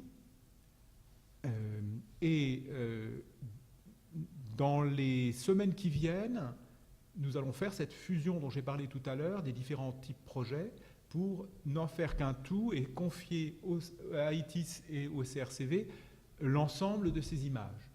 Après, donc ces images existent. Hein. Après, le centre de recherche a un temps. Alors ça, toi, tu peux peut-être me dire combien vous estimez de temps pour... Je pense que ça va nous prendre plusieurs mois, parce qu'il faut relire ce tableau de 4046 lignes. 45 ou 46 ? Oui, puisqu'il va enlever une ligne. Ah oui, donc de 4045 lignes.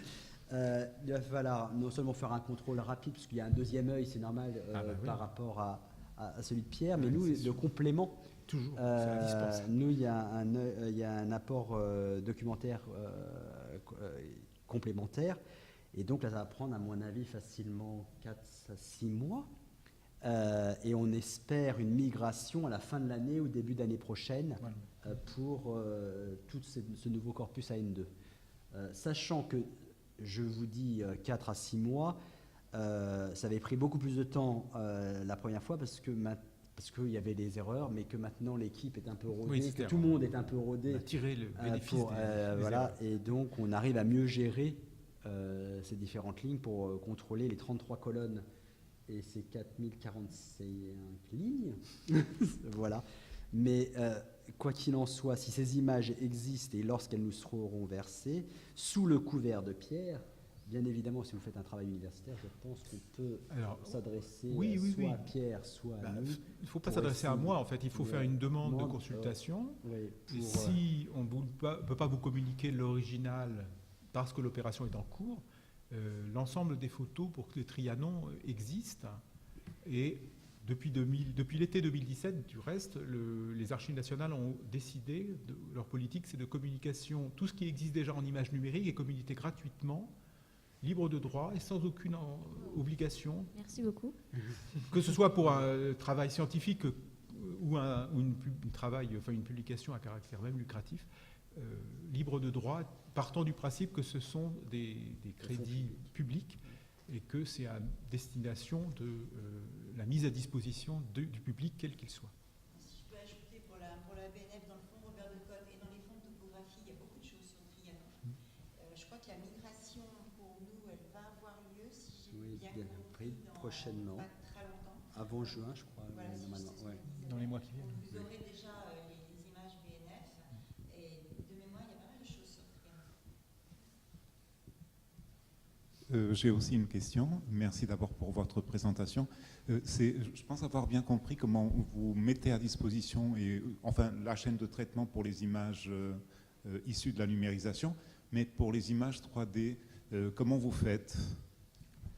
Alors, ça, Michel, c'est l'avenir. Oui, pour le moment, il n'y a pas de mode de publication qui a vraiment été décidé entre nous. on a travaillé sur des espaces particuliers, hein, donc la Galerie Mignard, les appartements du Roi, etc. Le projet qui est en cours avec les étudiants cette année sur un projet de théâtre de petit théâtre qui n'a jamais été construit. Donc ça, c'est vraiment les projets qui sont infographiés, entre guillemets. Et puis il y a des projets plus simples, comme les images que je vous ai montrées, qui sont simplement les résultats du logiciel, mais qui permettent déjà d'appréhender quand même les espaces. On n'a pas dépassé jusqu'à présent le stade du prototype, et je pense que c'est une question à laquelle on va devoir réfléchir à l'intérieur et avec les partenaires financeurs aussi, pour voir de quelle manière ça pourrait être intégré dans les banques d'images des uns et des autres ou mis en lien, sachant que les modèles 3D, c'est encore plus lourd que les images. Donc il faut trouver aussi une manière de les présenter qui soit confortable pour les visiteurs sur le web, quoi. Donc, et du reste, tu peux préciser que le logiciel sera un open data. Oui, c'est quelque chose qui existe, mais après, il y a toute la conception intellectuelle qui a été faite par ETIS. Mais alors après, je ne sais pas jusqu'à quel point il va être ouvert à disposition. Le logiciel, en principe, sera ouvert. Là, il n'est pas dans un état qui est publiable. Il faudrait qu'on... Enfin, je veux dire, on a commencé à travailler sur son amélioration et sur son ergonomie. La première chose qu'on fera, c'est évidemment de le donner à nos partenaires pour qu'ils en soient des bêta-testeurs, entre guillemets. Et puis ensuite, il y aura la possibilité effectivement de mettre ce logiciel à disposition du public et puis qu'il en fasse ce qu'il veut. Moi, j'avais une question aussi. Je voulais savoir, pour un aspect de médiation grand public, est-ce qu'on peut imaginer un jour une modélisation comme ça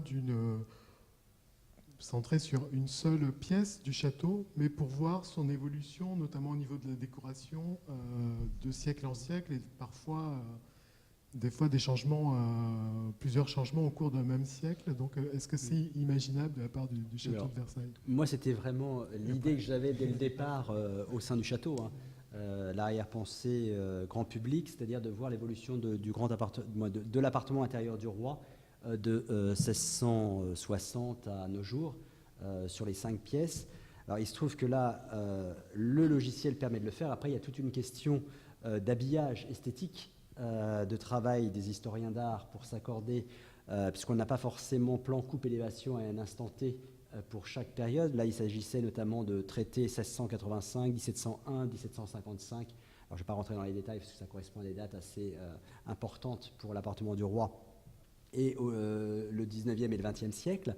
Mais bien évidemment, moi, le but, c'est qu'il y ait ce genre d'animation pour présenter au grand public et qu'ils comprennent pourquoi, et pourquoi pas éventuellement taper, du moins cliquer sur tel ou tel tableau, avoir une information sur le tableau, etc. On a quand même des espaces qui sont assez bien documentés pour ce qui est devenu l'antichambre de l'œil de bœuf, mais ce qui était auparavant l'antichambre des Bassanes. Donc on sait quel tableau était présenté dans la chambre du roi, etc. Et donc pourquoi ne pas cliquer sur tel ou tel tableau, avoir des informations. Donc ça, c'est très idéal. Alors après, il faut se rapprocher de prestataires peut-être plus c'est pas compétent, c'est-à-dire plus... voilà, il faut avoir les données et puis y avoir des prestataires dont c'est le métier vraiment de mettre ce genre de choses. Alors, on a eu la chance la première année d'avoir des très très bons étudiants qui ont fait et qui avaient la matière pour le faire. Après, c'est plus ou moins réussi, mais pour différentes raisons qui n'incombent pas forcément aux étudiants, mais qui incombent au manque peut-être de temps, parce ils ont en général 6 mois à tout casser pour réaliser, ils sont en formation en entreprise, pour travailler. Mais en tout cas, c'est envisageable et j'espère que ça verra le jour. Oui, puis voilà, il faut que les données soient disponibles pour les différentes... Le travail qui a été fait l'an dernier par des étudiants sur l'appartement du roi, qui n'est pas communicable en l'état, le point de départ, c'était effectivement d'avoir 2 époques. Après, avec Benjamin Ringot, donc, qui travaille au centre de recherche du château de Versailles, les images nécessaires pour les 2 époques, elles n'étaient pas encore disponibles. Donc voilà, donc il faut attendre 2023 peut-être, pour ça. Mais en tout cas, l'idée d'avoir un modèle 3D plus T, c'était dans le départ du projet. Et ça intéresse le public, ça intéresse les historiens, les archivistes, et ça intéresse aussi les informaticiens. Donc, Est-ce qu'il y aurait une dernière question, peut-être ? Il s'agit du domaine de Versailles. Alors, vous venez nous présenter tout le rendu du bâti sous toutes ses formes, le château lui-même, Trianon. Mais le parc et les jardins et l'alimentation en eau, je crois savoir que c'est le schéma initial de circulation qui a été préservé. Est-ce que vous envisagez de l'intégrer au programme ? C'est fait. En termes de numérisation, oui. En termes de 3D, c'est autre chose. Alors, oui, voilà. C'est ce Mais que en termes de numérisation, oui. C'est déjà fait pour l'essentiel. Oui, voilà. En gros, 97% du corpus est déjà numérisé. Ça n'est pas le plus difficile, je présume. Alors, pour vous, on se pose des ça me donne l'occasion de... de... la difficulté. Non, mais de signaler, puisqu'on parlait d'ailleurs tout à l'heure de dimension des plans, le plus grand plan que l'on ait, il fait quelques 60 cm de large, mais il fait 19,50 mètres de long. Oui. Voilà, donc Ce sont les canalisations. c'est le raccordement pour le canal de Maintenon. Donc il est connu, il a été étudié, mais je veux dire par là qu'on a des documents très segmentés et puis des documents récapitulatifs extraordinaires et très beaux. Mais comme le dit Mathieu, sauf pour tous les ouvrages d'art concernant les réservoirs, des eaux bonnes à boire, les réservoirs, enfin toutes les buttes, Picardie et autres, pour lesquels on a des très très beaux documents. Je dis on, c'est tout le monde, parce qu'il y en a des très beaux, effectivement, dans le fonds Robert Decotte, comme juste titre, Corinne le faisait remarquer tout à l'heure. Ces documents permettront de reconstituer un réservoir en 3D, à mon avis, sans aucun problème. Il y en a des fois avec de très nombreuses coupes. Quand ça a disparu, je pense qu'on pourrait les reconstituer vraiment sérieusement, alors que ça existe déjà, effectivement, ça existe encore pour une bonne part, effectivement. Alors, pour reprendre cela, il y a un documentaire qui va être, je ne voulais pas forcément en parler, mais il y a un documentaire qui a été fait par Gédéon Programme, qui a travaillé notamment sur Chambord. Il y a eu, c'est des programmes pour Arte le samedi soir, et qui sont partis du fonds Verspera, et qui a reconstitué, qui a confié à un prestataire extérieur commercial, Aristeas, qui a notamment déjà travaillé pour faire la ménagerie de Versailles, des choses comme ça, pour Marly, etc., qui, là, à partir des plans de Versailles, à partir des travaux qui ont été faits, ont habillé esthétiquement, et notamment, il y a une reconstitution de la grotte de Tétis, où là, on a des cas que vous évoquiez tout à l'heure, madame, concrets, où lorsqu'on prend le groupe d'Apollon et qu'on essaye de le mettre dans les plans, et ben ça ne marche pas du tout, parce qu'il est beaucoup trop grand. Et donc, on s'est posé des questions de savoir comment faire rentrer ce groupe d'Apollon à l'intérieur si on avait les dimensions du plan qu'on a de l'architecte. Donc, forcément, le groupe d'Apollon, il existe toujours. Donc là, on en est sûr des dimensions. La grotte de Tétis, elle n'existe plus. Donc forcément, on a agrandi la grotte de Tétis pour faire rentrer le groupe d'Apollon dans... Mais donc vous avez des cas concrets qui ont été faits dans le cadre de ce documentaire pour reconstituer la grotte de Tétis à partir des plans qui sont conservés à la fois aux AN et à la BNF. Eh bien, pour rester dans le format, je crois qu'on va en finir là. Donc, un très grand merci à vous pour cette présentation extrêmement riche. Un grand merci au public d'être venu. Et donc, je vous donne rendez-vous le 8 avril prochain, où nous écouterons Delphine Mérien et Catherine Muller sur les projets de l'ENSILAB. Un grand merci à vous.